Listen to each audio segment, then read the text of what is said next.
누가복음 7장 47절에서 50절입니다. 누가복음 7장 47절에서 50절입니다.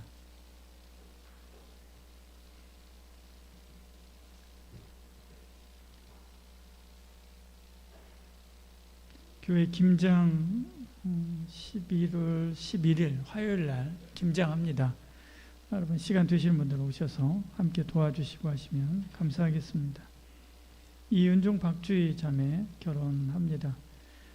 11월 15일인데요. 여러분들 기억해 주시고 또 축복해 주시길 바랍니다. 이번 주 돌아오는 토요일 날 초등 임용고시 시험 보는데 여러분 격려 많이 해 주시고요. 또 기도 특별히 한 주 동안 많이 집중적으로 이렇게 해 주시길 바랍니다. 함께 성경 읽겠습니다. 이러므로 내가 내게 말하노니 그의 많은 죄가 사하여졌도다. 이는 그의 사랑함이 많음이라. 사함을 받은 일이 적은 자는 적게 사랑하느니라. 이에 여자에게 이르되 내 죄사함을 받았느니라 하시니 함께 앉아있는 자들이 속으로 말하되 이가 누구이기에 죄도 사하는가 하더라. 예수께서 여자에게 이르시되 내 믿음이 너를 구원하였으니 평안히 가라 하시니라. 아멘. 여러분 휴대폰 많이 보시나요? 정말 많이 보죠. 저도 휴대폰 많이 봅니다. 휴대폰 잘 찾아보면 사용한 시간 내역이 나옵니다. 제가 금요일 날에 제 휴대폰 사용한 그 시간 내역 봤거든요. 화면에 나온 게 제 휴대폰 사용 수치입니다. 금요일 날 하루 평균 1시간 반이나 휴대폰을 썼더라고요. 원드라이브 사용하는 게 제일 많았습니다. 제일 월등하게 그래프로 나와 있죠. 많습니다. 아마 설교문 쓰고 수정하는 일을 여기에서 하기 때문에 아마도 그런 것 같습니다. 그 다음에 이제 메모장, 세 번째로 성경 앱 많이 썼다 그렇게 나옵니다. 그리고 이제 그 다음에 카톡인데 카톡 14분 썼고 구글 검색하는 거 구글 크롬 8분 썼다 그렇게 나옵니다. 이게 다 나오니까 좀 그렇대요. 그게 참 하루 중에 뭘 제일 많이 봤는지 오래 봤는지 어디에다가 시간을 썼는지 숫자가 다 이야기해 주는 것입니다. 가계부도 마찬가지입니다. 가계부 요즘에는요 내가 기록하지 않아도 자동으로 수입과 지출을 정리해 주는 어플들이 있습니다. 요즘엔 다 카드를 쓰는데 카드에서 다 연동해 가지고 이렇게 하더라고요. 이 가계부는 제 가계부는 아닙니다. 어플 이렇게 소개해 주는 그런 데서 제가 캡처한 건데요. 한 달 동안 재정을 어디에다가 썼는지 뭘 가장 중요하게 여겼는지 금방 수치로 다 나오는 것이죠. 이렇듯 우리가 사는 삶은 모든 삶은 다 어딘가에 흔적으로 남습니다. 그 흔적이 곧 그 사람이죠. 그 흔적이 그 사람입니다. 감사도 마찬가지입니다. 우리 감정 사용 설명서도 아마 있겠죠. 감정 사용 설명서. 감정을 어떻게 어느 감정을 가장 많이 썼을까라고 하는 그런 것도 한번 생각해 봤습니다. 감사의 감정을 많이 쓰는 저 여러분들에게 소원합니다. 감사도 마찬가지로 흔적이 남지요. 흔적을 남깁니다. 시간의 흔적, 지갑의 흔적, 관계의 흔적 이런 흔적들이 남지요. 반대로 감사가 적으면 감사의 흔적도 역시 사라지게 됩니다. 형식만 남지요. 의전만 남습니다. 그때 우리의 관계는 가볍고 말은 번드르해지게 되는 것이죠. 하나님 앞에서도 똑같습니다. 감사가 식어버리면 예배는 가벼워지고 말은 찬양은 그냥 번드르해지게 되는 것이죠. 오늘 이 말씀을 통해서 추수감사주일에 하나님 앞에서 우리의 마음, 내 마음의 흔적을 한번 읽어보는 은혜가 있기를 소원합니다. 47절에 이렇게 말씀합니다. 이러므로 내가 내게 말하노니 그의 많은 죄가 사하여졌도다. 이는 그의 사랑함이 많음이라. 사함을 받은 일이 적은 자는 적게 사랑하느니라. 이렇게 말씀하죠. 이러므로 라고 하는 말은 앞에 이야기가 있다는 거죠. 그래서 그거하고 연결되는 것입니다. 이 이야기는 36절부터 시작됩니다. 36절에 이야기하죠. 한 바리새인이 예수께 자기와 함께 잡수시기를 청하니 그렇게 말씀합니다. 이 바리새인의 이름은 시몬이죠. 그가 자기 집에 예수님을 청한 것입니다. 예수님 식사 대접하고 싶어요 라고 하면서 저희 집에 와 주시겠어요? 라고 이야기한 거죠. 겉으로는 영광이라고 말했을 것입니다. 예수님이 우리 집에 찾아오시면 영광일 것 같습니다. 이야기했겠죠. 주님은 이렇게 말씀합니다. 내가 내 집에 들어갔을 때 너는 내 발을 씻을 물도 주지 않았고 나를 영접한 날부터 시간부터 내 발에 입 맞춘 적도 한 번도 없지 않느냐. 내 머리에 감람류도 붙지 않았지 않느냐 라고 이렇게 이야기합니다. 지금 우리하고는 그 시대와는 틀립니다. 우리 시대의 환대는 만나면 인사하죠. 그리고 차 내와서 우리 커피 마실래요? 뭐 마실래요? 녹차 드시겠어요? 이렇게 차를 대접을 하지 않습니까? 자리를 권하고 차를 대접하는 것이죠. 그때 당시에 환대는 달랐습니다. 다른 방식이죠. 보통 3가지 방식으로 표현이 됐는데 먼저 발 씻을 물을 준비해주고 그리고 만남의 기쁨을 알리는 입맞춤, 우리로 말하면 악수하거나 혹은 반갑다라고 안아주거나 하는 그런 것입니다. 인사하는 것이죠. 그리고 머리에 기름 붓는 일입니다. 커피 드시겠어요? 차를 드시겠어요? 하는 것과 같은 그런 행동이라고 할 수 있죠. 이게 기본입니다. 이게 기본. 근데 시몬은 아무것도 하지 않았다라고 이야기합니다. 물이 없습니다. 입맞춤도 없습니다. 기름도 없습니다. 식탁은 있지만 환대는 없지요. 환영사는 있지만 감사하는 마음은 없는 것입니다. 왜일까요? 이 시몬은 문제를 밖에서 찾습니다. 예수님이 문제다. 예수님. 저 여자, 저 여인, 이때 한 여인이 와서 예수님 발 앞에 향유를 붓고 그리고 예수님 발을 씻깁니다. 눈물로 그렇게 씻기죠. 그것을 보면서 저 여자 사람들 쳐다보지도 않고 사람들이 가까이 하지도 않는 죄인인데 저 여인을 용납하는 것을 보면 예수님 선지자가 아닌가? 잘 모르는 분이네? 그렇게 생각하는 거죠. 주님이 문제다 이거죠. 주님이 문제다. 저 여자가 문제다. 왜 저 사람이 와가지고 분위기 깨트리는 거야? 라고 이야기하는 거죠. 앞에 누구 막는 사람 아무도 없었나? 라고 이야기하는 것입니다. 과거가 문제다. 저 여인은 뭐가 문제예요? 과거가 문제죠. 과거에 좋지 않았던 행실, 그것들이 문제다. 이렇게 이야기하는 것입니다. 예수님은 문제를 이 시몬의 마음에서 찾는 것입니다. 시몬, 너다. 너의 마음이 문제다. 라고 이야기하는 것입니다. 환대가 사라져버린 마음, 감사가 사라져버린 마음, 사죄의 감격을 잃어버린 마음, 그 마음이 문제다라고 이야기하는 거죠. 저와 여러분, 우리도 얼마든지 시몬이 될 수 있습니다. 예배에 옵니다. 의자에 앉았습니다. 찬송을 부르지요. 헌금도 드립니다. 봉사도 합니다. 그러나 진심이 없습니다. 얼굴에 기쁨이 없습니다. 하나님을 만나고 기뻐하는 마음이 없는 거죠. 그러니까 온 마음 다하여 주님을 찬양하지 않고 신령과 진정으로 하나님을 예배하지 않는 것입니다. 옆자리에 있는 교우들과 환대하면서 기쁨으로 교제하지 않는 것이죠. 예의와 체면만 차리는 것입니다. 예의와 체면만. 여러분 한번 생각해 보십시오. 여러분이 정말로 좋아하는 공연장에 갔습니다. 좋아하는 가수가 있고요. 그리고 그 공연장에 갔습니다. 요즘에는 막 30만 원, 20만 원 그렇게 하더라고요. 100만 원 들여가지고 갔습니다. 얼마나 기분이 좋습니까? 옆에 있는 사람도 다 거기 왔습니다. 다들 기분이 좋겠죠.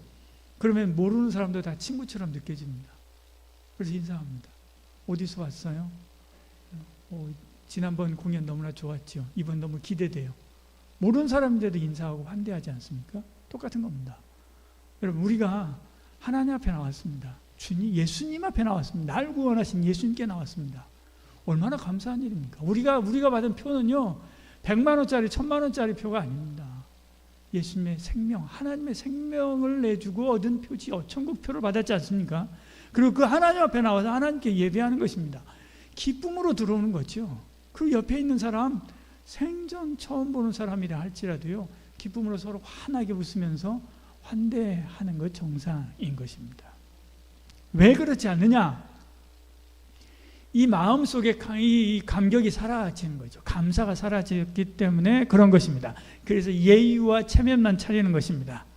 복음의 전통을 지킨다라고 하는 거 굉장히 소중한 일입니다. 예전에 어떤 분이 오셔가지고 함께 예배드리고 가셨는데요. 그분이 아니 이 교회는 고신교단인데 통성기도를 하고 막 찬양을 이렇게 앞에 나와서 부르고 한다고 그러면서 실망하고 갔습니다. 하나님 앞에 나왔는데요. 전통을 지키는 거, 경건한 모습 보이는 거 굉장히 중요합니다. 그러나 거기에 정심이 사라지면 아무것도 아닙니다. 정통성은 있지만 정심성이 없다고 한다면 그것은 아무것도 아닙니다. 껍데기밖에 없는 것이지요. 기억하십시오. 구원의 은혜를 잊어버리면 나와서 예배하는 거 아무리 경건하다 할지라도 의전에 불과합니다. 예배는 본질을 잃고 봉사는 기쁨을 잃어버리고 교제는 사랑을 잃어버립니다. 공허함만 남는 것이지요. 그런데 이 연회장에 다른 한 여인이 찾아왔습니다. 그녀는 과거 때문에 사람들이 그녀의 과거 때문에 외면합니다. 그리고 쑥덕거립니다. 저 여자가 왜 여기 왔지? 품위가 없어. 더럽다. 역겹다. 가까이 가기도 싫다. 사람들이 그렇게 생각합니다. 그러나 그녀는 사람들이 그렇게 생각할 줄 압니다. 왜? 평소에 그렇게 생각했기 때문에, 그리고 평소에 그렇게 투덜거렸기 때문에 그걸 압니다. 그런데 그 동네 사람들이 평소에 골목길을 가다가 한 사람, 두 사람 만났을 때도 그러했는데요. 지금 그 동네 사람들이 다 모여 있습니다. 근데 그 사람들이 어떤 말을 할지 뻔히 알지요. 거기 걸어가기가 정말로 힘들었을 것입니다. 그런데도 불구하고 그들 쳐다보지도 않습니다. 그들 신경도 쓰지 않습니다. 눈에는 눈물이 흐릅니다. 주님만 딱 집중합니다. 그리고 주님께로 가는 것이지요. 그리고 주님만 바라봅니다. 주님만 사랑하지요. 38절에 그렇게 말씀합니다. 같이 읽어볼까요? 38절에요. 예수의 뒤로 그 발 곁에 서서 울며 눈물로 그 발을 적시고 자기의 머리털로 닦고 그 발에 입 맞추고 향유를 부으니, 여인은 향유 담은 옷갑을 가지고 와서 주님의 발 아래 향유를 붓고 머리털로 닦고 입에 발을 맞춥니다. 발에 입을 맞춥니다. 사람들의 눈에는 낭비처럼 보이지요. 예수님의 눈에는 그러나 예배로 보이는 거지요. 그래서 주님은 선언하는 것입니다. 47절에 내게 말하노니 그 많은 죄가 사하여졌도다. 많은 죄라고 이야기하죠. 48절에도 내 죄사함을 받았느니라. 50절에도 내 믿음이 너를 구원하였으니 평안히 가라. 그렇게 말씀합니다. 여러분, 순서를 여러분 생각해 봐야 됩니다. 그녀가 사랑받았기 때문에 사랑하기 때문에, 예수님을 사랑하기 때문에 용서받은 게 아닙니다. 믿음으로 용서받았기 때문에 이 사랑이 흘러나오는 것이지요. 믿음으로 의롭다 하심을 받고 사죄의 은혜를 받은 사람이 사랑과 감사로 하나님께 응답하는 것입니다. 내 죄사함을 받았느니라. 내 믿음이 너를 구원하였으니 평안히 가라라고 하는 이 선언은 이미 베푸신 은혜가 현재 삶을 규정하는 것입니다. 은혜의 현재성입니다. 은혜의 과거성이 아닙니다. 은혜가 지금 내 가슴에 차 있어야 되는 겁니다. 내가 받은 구원의 은혜가 그래 내가 그때 구원받았지가 아닙니다. 내가 지금 구원받았지라고 하는 거지. 은혜의 현재성입니다. 은혜의 현재성이 예배에 감사와 감격이 흐르게 하는 것입니다. 주님은 두 빚진 자의 비유를 들어서 이것을 명확하게 명쾌하게 이야기합니다. 41절 42절 이렇게 이야기하죠. 이르시되 빚 주는 사람에게 빚진 자 둘이 있는데 하나는 500데나리온을 졌고 하나는 50데나리온을 졌다라고 이렇게 이야기합니다. 근데 갚을 것이 없습니다. 그래서 둘 다 탕감해 주었다라고 이야기하죠. 금액의 차이는 엄청난 것입니다. 오늘날 지금 올해 최저임금 시급으로 계산을 해보니까요, 500데나리온은 4천만 원 정도 됩니다. 4천만 원 정도. 50데나리온은 400만 원 정도가 됩니다. 많은 차이가 있죠. 많은 차이가 있습니다. 금액에 많은 차이가 있지만 사실은 똑같아요. 왜? 둘 다 갚을 수 없는 처지예요. 갚을 수 없는 처지니까 탕감해 주는 거거든요. 갚을 수 없기 때문에 둘 다 감옥 가야 되는 처지인 거예요. 그런데 거기서 구해낸 거예요. 둘 다 사실은 어떤 사람은 500데나리온, 어떤 사람은 50데나리온이지만 사실은 똑같은 거예요. 둘 다 탕감받았다는 면에서는 똑같은 거고요. 둘 다 감옥 갈 거에서 건진받았다라고 하는 것은 똑같은 거죠. 이처럼 우리도 마찬가지입니다. 하나님 앞에 죄의 대가는 죽음이지요. 멸망입니다. 지옥입니다. 바늘도둑이나 소도둑이나 살인자나 똑같은 거죠. 똑같은 것입니다. 예수님께서 그런 우리를 위해서 대신 십자가에서 죽으셨습니다. 그 은혜로 우리는 모든 죄를 탕감받고 구원받았습니다. 영원히 지옥 갈 우리가 영원히 천국 백성, 천국 가는 우리가 된 것이지요. 저와 여러분, 우리는 다 예수님께 뭘 빚졌습니까? 생명의 빚을 졌습니다. 예수님이 생명의 빚을 진 거예요. 소도둑으로서의 빚을 진 게 아니라, 살인자로서 혹은 바늘도둑으로서 바늘 하나의 빚을 진 것이 아니라 예수님 생명의 빚을 진 거예요. 그런데 사람들은요, 그 은혜의 크기를 뭘로 생각해요? 바늘로 생각하고 소로 생각하는 거예요. 500데나리온으로 생각하고 50데나리온으로 생각하는 것입니다.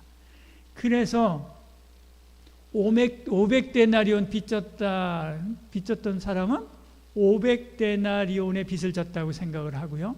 50데나리온 빚졌던 사람은 50데나리온의 은혜를 받았다고 생각하는 것입니다.